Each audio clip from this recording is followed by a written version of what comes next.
Hi friends, welcome to the Rainforest Habitat bin.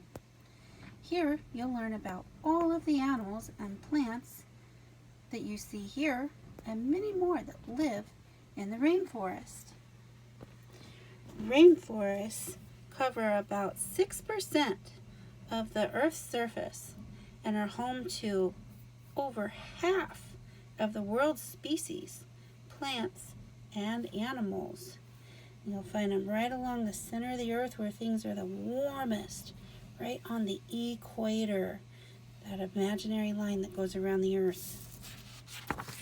Some of the animals that you'll be hearing about are the jaguar, toucan, orangutan, sloth, lemur, macaw, anaconda, butterfly, and the poisonous dart frog.